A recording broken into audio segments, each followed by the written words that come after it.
Hallo und herzlich willkommen zu einem neuen Video, und dieses Video ist besonders wertvoll für dich, wenn du vorhast, in die Schweiz auszuwandern und in der Schweiz zu arbeiten und nicht genau weißt, wie mache ich das jetzt, welche Jobs sind gefragt, wie gehe ich davor. Das klären wir alles heute in diesem Video. Also nicht vergessen, wenn dir das Video gefällt, lass mir gerne einen Like da und abonniere kostenlos unseren Kanal, um kein weiteres Video mehr zu verpassen. Das Wichtigste zuallererst: Die Schweiz hat einen absoluten Fachkräftemangel in vielen Berufen. Das heißt, deine Chance, in die Schweiz auszuwandern, steht sehr, sehr gut, und eine Arbeit in der Schweiz zu finden, steht sehr, sehr gut, wenn du in den systemrelevanten Berufen arbeitest, die gelernt hast oder vielleicht eine Ausbildung in diesen Berufen machen möchtest, um später einmal in die Schweiz zu gehen. Wenn du nicht in diesen Berufen arbeitest, dann kann es ziemlich schwer sein, denn der Schweizer Jobmarkt ist hart umkämpft, weil du zum einen auch hier viel, viel mehr verdienst als in Deutschland, ungefähr das 2,5-fache, je nach Branche unterschiedlich. Wir werden im Verlauf des Videos noch genauer darauf eingehen, welche Jobs es unbedingt hier braucht. Kurz gesagt ist der Gesundheitsbereich ein sehr, sehr entscheidender Faktor,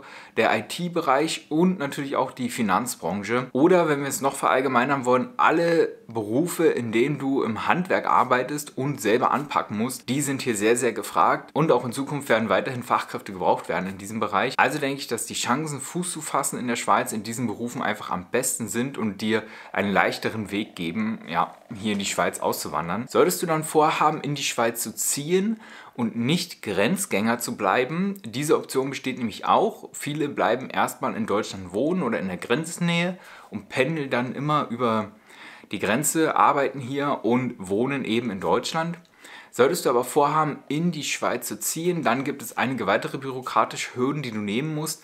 Dazu guck am besten mal im Video Checkliste Schweiz. Das verlinke ich dir oben unter dem i. Da findest du alle Infos bis ins kleinste Detail, ja, und die ganze Liste, was du im Endeffekt abarbeiten musst, wenn du dann wirklich hierher ziehen möchtest. Bedenke auch, dass in der Schweiz 4 Sprachen gesprochen werden. Das ist zum einen in Deutsch, Französisch, Italienisch und Rätoromanisch. Das heißt, die Regionen, in denen diese Sprache hauptsächlich gesprochen wird, die machen es dir vielleicht noch etwas schwerer, dort einen Job zu finden. Wenn du jetzt zum Beispiel nicht Französisch sprichst oder du eben nicht Italienisch sprichst, dann sollte es schwer sein, wenn du dich in diese Region bewirbst. Es sei denn, du hast vor, die Sprache zu lernen, was natürlich sehr, sehr positiv ist und was dir auch helfen wird im Bewerbungsprozess auf jeden Fall. Da check am besten vorher mal, welche Regionen das ungefähr sind, wo Französisch gesprochen wird, wo wird Italienisch gesprochen, dass es für dich etwas leichter ist, einen Überblick über die Region und über den Job- und Arbeitsmarkt zu finden. Englisch ist hier zum Beispiel auch täglich eine Sprache, die du benutzt, deswegen Englisch musst du mindestens können. Also ich muss fast sagen muss, weil es ist einfach täglich präsent. Welche Berufe braucht es unbedingt in der Schweiz und wo hast du die besten Zukunftschancen? Da linke ich dir auf jeden Fall unter dem Video eine Liste mit gewissen Berufen, die für dich einfach eine Inspiration sein sollen oder ein kleiner Denkanstoß, wo du mal schauen kannst, ob das vielleicht was für dich ist, wenn du nicht schon aus einem dieser Bereiche kommst. Also schau da unbedingt mal rein. Für mich steht zuallererst der Gesundheitsbereich im Vordergrund. Hier gibt es absoluten Fachkräftemangel, vor allen Dingen in der Pflege und auch in der Altenpflege, sowie Ärzte, Therapeuten. In der Gesundheitsbranche mangelt es eigentlich an jedem Berufsfeld. Da sehe ich deine Chancen sehr, sehr gut. Dann kommt der Bereich der Ingenieure, also im Maschinenbau, dann auch in der Pharmaindustrie, in der Entwicklung, in der chemischen Industrie. All da werden Ingenieure gesucht, und da hast du sehr, sehr gute Chancen, denn es gibt hier die großen Konzerne, von denen man immer so hört, und die suchen wirklich regelmäßig. Sie wachsen immer weiter und werden auch in Zukunft weiter wachsen. Es wird sich auch viel der Weltwirtschaftsindustrie weiter in die Schweiz verschieben. Und gerade in diesen großen Unternehmen wechseln die Leute sehr, sehr oft die Stelle, habe ich hier mitbekommen. Wenn du hier 5 Jahre in einem Unternehmen arbeitest, dann ist das schon sehr, sehr lang. Das kenne ich von meiner Region, wo ich herkomme. Da sind die Leute teilweise 15, 20 Jahre im selben Unternehmen und fühlen sich super wohl. In der Schweiz wechselt das viel schneller. Gerade auch, weil die Entwicklung des Landes super schnell ist und es gibt ständig was Neues, wird sich ständig angepasst und so, um natürlich auch die Wirtschaftskraft der Schweiz aufrechtzuerhalten. Daher auch nicht verzagen, wenn du nicht gleich eine Arbeit findest. Es kann etwas dauern, aber die Chance ist auf jeden Fall da, weil es werden so oft so regelmäßig Stellen frei. Also immer positiv bleiben, was das angeht. Weiterhin bleibt die IT-Branche ein riesen Bereich, weil die Welt wird immer digitaler, es entwickelt sich immer mehr, und natürlich auch in der Schweiz, also es braucht quasi in allen Prozessen, braucht es IT-Menschen, und da hast du super Chancen, muss ich sagen. Und jetzt kommen wir zu dem Jobbereich überhaupt, und das ist das Handwerk. Und das Handwerk ist immer noch sehr stark in der Schweiz und es braucht Leute, die anpacken, es braucht Leute, die Dinge erschaffen können, die etwas bauen können, die etwas reparieren können.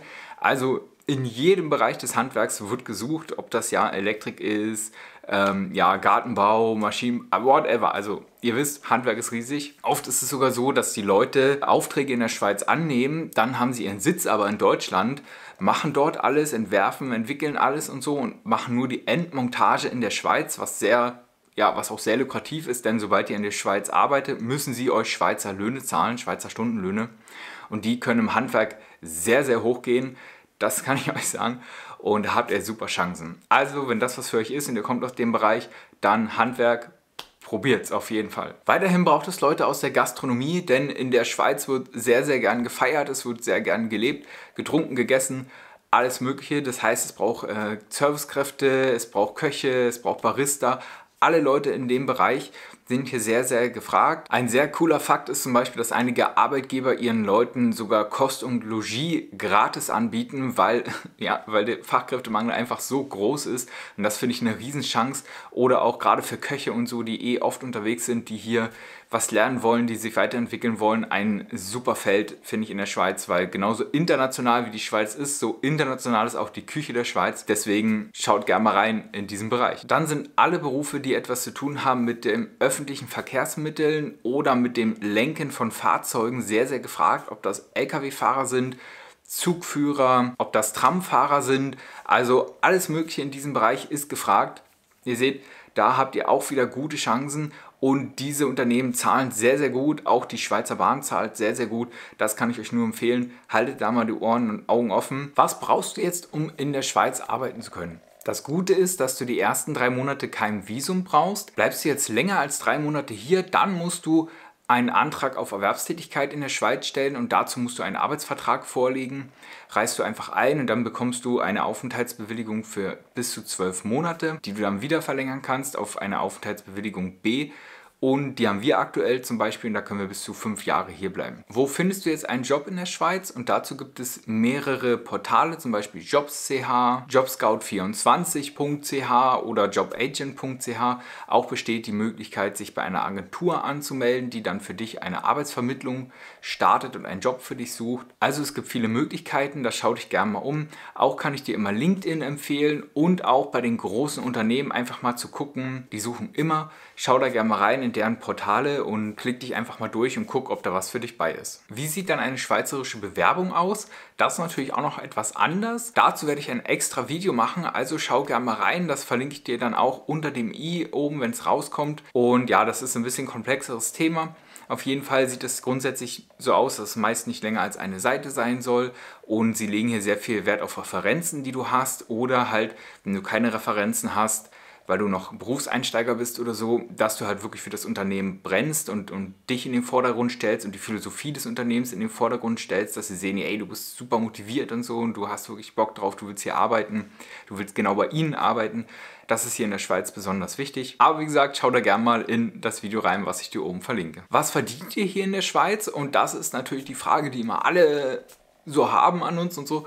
Also es ist wirklich mehr natürlich als in Deutschland, das ist ungefähr das 2,5-fache.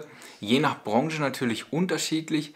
Teilweise in manchen Branchen sogar das 4-fache, also was super krass ist. Der Lohn ist natürlich sehr, sehr unterschiedlich, je nach Kanton und Region, wo du wohnst. Deswegen sind das alles Richtwerte, die ich euch jetzt sage. Aber nehmen wir mal an, ihr seid Automobilmechaniker, da verdient ihr ungefähr 62.000 Franken hier in der Grenzregion pro Jahr. Als Verkäuferin, wenn ihr zum Beispiel im Supermarkt arbeitet, Teilzeit, also das heißt so 20 bis 30 Stunden die Woche, dann verdient ihr ungefähr 35.000 Franken im Jahr. Als ITler verdient ihr ungefähr 102.000 Franken im Jahr, wenn ihr spezialisiert seid auf ein Gebiet. Also ihr seht, da geht es schon ordentlich hoch in den Werten. Im Gesundheitswesen als Pflegekraft, da sind es ungefähr 60.000 bis 70.000 Franken brutto im Jahr, plus Zuschläge, plus 13. Gehalt, plus das und das. Also es variiert wirklich sehr, sehr stark, je nach Unternehmen und so weiter. Da müsst ihr im Endeffekt für euch selbst eine Gehaltsvorstellung finden und mal googeln, welche Preise ungefähr so sind, dass ihr ungefähr eine Referenz habt, weil oft fragen sie euch auch, ja, was stellt ihr euch denn vor, wie sind denn eure Gehaltsvorstellungen? Und wenn man da dann immer kommt und eigentlich keine Gehaltsvorstellung hat, weil es ja ein komplett neues Land ist und den Markt nicht kennt, ist es sehr, sehr schwer, da eine Aussage zu treffen. Deswegen googelt euch mal durch, verschafft euch einen Überblick und ja, dann wisst ihr Bescheid. Was bleibt mein Fazit zu diesem Video? Also zuallererst einmal, der Arbeitsmarkt in der Schweiz ist sehr wechselhaft. Das heißt, die Leute bleiben nicht lange im selben Unternehmen. Es werden oft neue Stellen frei. Dann ist es so, dass in den Handwerksberufen und in den Berufen, wo du mit deinen Händen zupacken musst, wo du pflegen musst oder wo du in der IT arbeiten musst, dort gibt es sehr, sehr viele Stellen. In der Schweiz wird grundsätzlich viel und lange gearbeitet, also die meisten arbeiten in Vollzeitstellen, das heißt 40-Stunden-Wochen, 42-Stunden-Wochen oder je nach Unternehmen wird sogar erwartet, dass du bis zu 60 Stunden pro Woche arbeitest für das Unternehmen, wobei dann zum Beispiel auch Fahrzeit, Arbeitszeit ist, aber so können sich deine Tage teilweise je nach Unternehmen wirklich unendlich lang hinauszögern.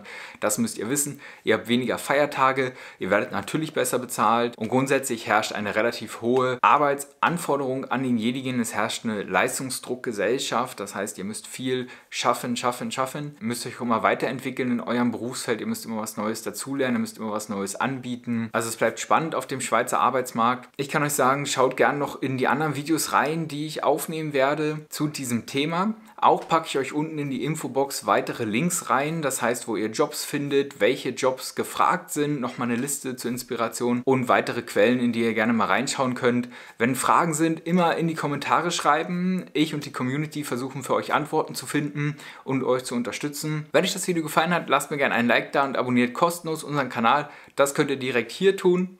Und hier oben verlinke ich euch weitere spannende Videos über die Schweiz und über das Auswandern. Macht's gut und bis bald. Ciao.